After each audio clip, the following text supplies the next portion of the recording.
Cushing is excess of glucocorticoids. तर ग्लुकोकॉर्टिकॉइड्सचा ॲड्रेनोकॉर्टिकॉइड effect पण येईल. तर दोन्ही इफेक्ट कंबाईंड राहतील. तर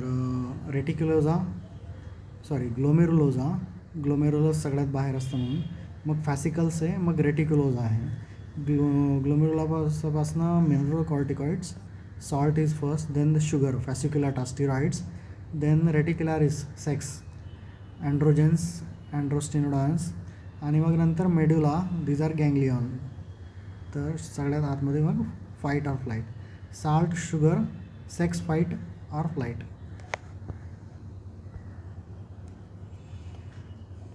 तर डिसीज असेल जर पिट्युटरीद्वारा असेल ACTH सिक्रेटिंग सिंड्रोम, जेव्हा कॉर्टिसॉल वाढलेला असेल. तर पिट्युटरीचा ॲडेनोमा असेल किंवा मग एक्टोपिक ACTH असेल, ब्रॉन्कोजेनिक कार्सिनोमा, ब्रॉन्कियल ॲडेनोमा, पॅनक्रियाटिक मेड्युलरी कार्सिनॉइडमध्ये किंवा एक्झोजिनस ACTHमध्ये. सगळ्यात कॉमन आहे एक्झोजिनस ग्लुकोकॉर्टिकॉइड, नॉन ACTH डिपेंडंट. ॲड्रेनलचा ॲडेनोमा, कार्सिनोमा, डिस्प्लेझिया किंवा हायपरप्लाझिया. तर इथं पॅरानिओप्लास्टिक किंवा पिट्युटरी किंवा ॲड्रेनल. सुडोकुशिंग अल्कोहोलिझम किंवा क्रॉनिक डिप्रेशनमध्ये.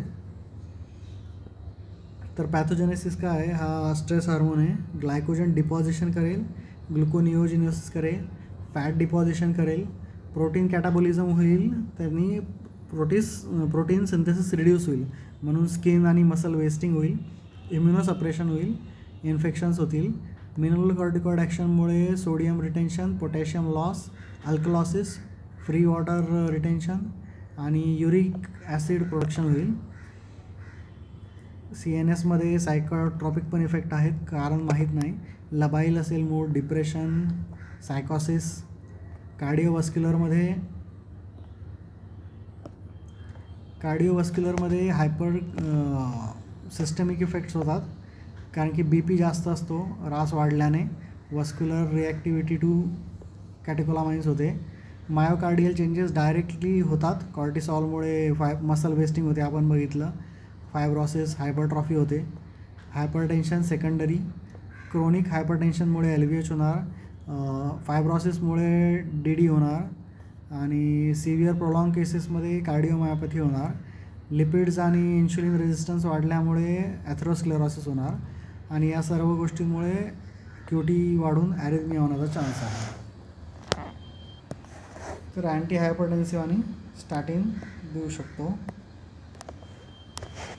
तर genito urinary sex hormones secrete होतात, त्याच्यामुळे ॲक्ने होतात, विरिलायझिंग होतं, मेनोरियल जे abnormality, libido, hypertrophied clitoris, kidney stones due to high uric acid, polyuria, reflux oesophagitis कॉर्टिसॉलमुळे, ओबेसिटी होणार, ग्लुकोज इंटॉलरन्स होणार, डायबिटीज होणार, हायपरनेट्रेमिया, बायकार्बोनेट वाढणार कारण की प्रोटॉनचा लॉस होईल,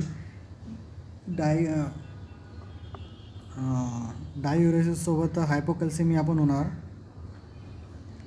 पोटॅशियम लॉससोबत, आणि अल्कलॉसिसमुळे हायपोकॅल्सेमिया होतो.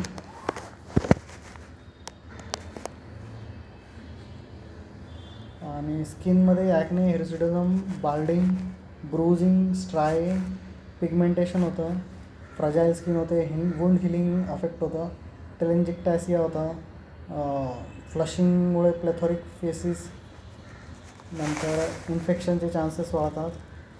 लेमन ऑन मॅस्टिक, हातपाय बारीक होतात, सेंट्रल ओबेसिटी होते, moon face, buffalo hump, truncal obesity, सुप्राक्लॅव्हिक्युलरमध्ये फॅट, मीडियास्टायनलमध्ये फॅट, मसल्स वेस्टिंग होऊन जाईल, मायोपॅथी, अस्थेनिया, बोनमध्ये पण प्रोटीन सगळं निघून जातं, ऑस्टिओपेनिया होतो, फ्रॅक्चर्स, कायफॉसिस होतं.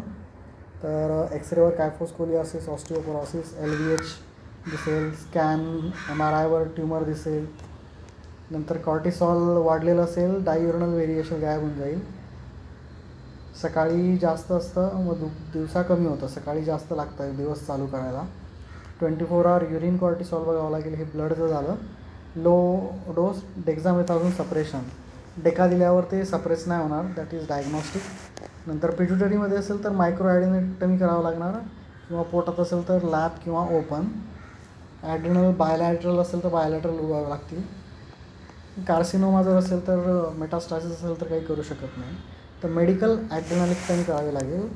तर स्टिरॉइड सिंथेसिस इनिबिटर द्यावे लागतील. स्टिरॉइड सिंथेसिस इनिबिट कोण करतं? केटोकॅनाझोल, मिटोटेन,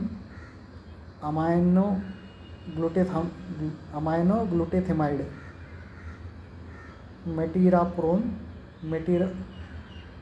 मेटिरापोन. मेफेप्रेस्टोन हा कॉम्पिटेटिव्ह अँटागोनिस्ट आहे. नंतर प्लॅटिनम आहे एक अल्टरनेटिव्ह. रेडिएशन बोन मेट्ससाठी रिफ्रॅक्टरी टू ड्रग. पिट्युटरीला पण गॅमा म्हणजे पिट्युटरीच चाललं आहे, जिथे ॲक्सेस नाही करता येणार. पिट्युटरीमुळे ocular palsy, hypopituitarism, transsphenoidal dissection करावं लागू शकतं. ॲड्रिनलेक्टमी करावी लागू शकते ट्रीटमेंट म्हणून.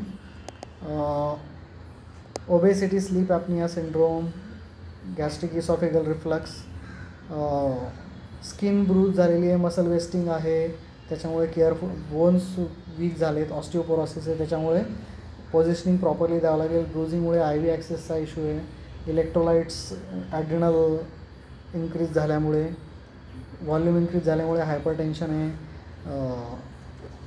कॅटाबॉलिझममुळे ग्लुकोज इंटॉलरन्स आहे, व्हॉल्यूम वाढलेला आहे, मसल वीक आहेत, न्यूरोमस्क्युलरला सेन्सिटिव्ह आहेत. स्टिरॉइड रिप्लेसमेंट थेरपी करावी लागेल. हायड्रोकॉर्टिसॉन 100 mg पर डे IV. जर युजली युनिलॅटरल असेल तर गरज नाही, फॉर युनिलॅटरल व बायोलॅटरल दोघांसाठी, ठीक आहे. ओबेसिटी असेल, डायबिटीज असेल, हायपरटेन्शन असेल, CCF होऊ शकतं. हायपोकॅलेमिया असेल, रिस्ट्रिक्टिव्ह लंग डिसीज होईल. व्हॉल्यूम स्टेटस जास्त असेल, स्पायरोनोलॅक्टोन चालू करावं लागू शकतं. सर्व मेडिकेशन चालू ठेवायचे. Inhibitors of cortisol synthesis, steroids आणि अँटी हायपरटेन्सिव्ह. स्टिरॉइड्स का चालू ठेवायचे? Discontinue morning dose of insulin and diuretic. Exophthalmos झाला असेल तर आय प्रोटेक्ट करावं लागतील, नर्व इंजुरीज प्रोटेक्ट करावं लागतील. ओबेस असेल, RSI करावं लागेल. इटोमिडेट करायचं कारण की ते सप्रेस करेल सिंथेसिस. डोसेज NMBचे कमी द्यावे लागतील. स्लोली इंड्यूस करा. Sensitive to cardio depressant. Muscle weakness आहेत, हायपर व्हेंटिलेशन नको, अल्कलॉसिस वाढेल, हायपोकॅलेमिया वाढेल, हायपोकॅल्सिमिया होईल. सोडियम बघा किती आहे, सोडियम द्यायची गरज आहे का. हायपरटेन्शन होईल ट्यूमर मॅन्युप्युलेट करताना, सोडियमचा विचार करा. हायड्रोकॉर्टिसोन हे स्टिरॉइड रिप्लेसमेंटसाठी हायड्रोकॉर्टिसोन आणि फ्लुड्रोकॉर्टिसोन द्यावं लागेल. फ्लुड्रोकॉर्टिसोन 3rd डेपासून द्यावं लागेल.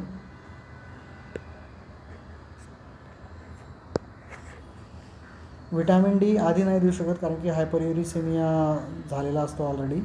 तर ट्यूमर काढल्यानंतर मग विटॅमिन D देऊ शकतो बोन स्ट्रेंथ करायला. आणि विटॅमिन A वुंड हिलिंग वाढवायला.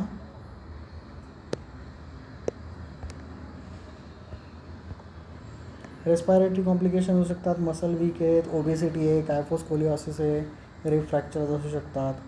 पोस्ट ऑपरेटिव्ह MI किंवा स्ट्रोक येऊ शकतो. इलेक्ट्रोलाइट इम्बॅलन्सेस असू शकतात.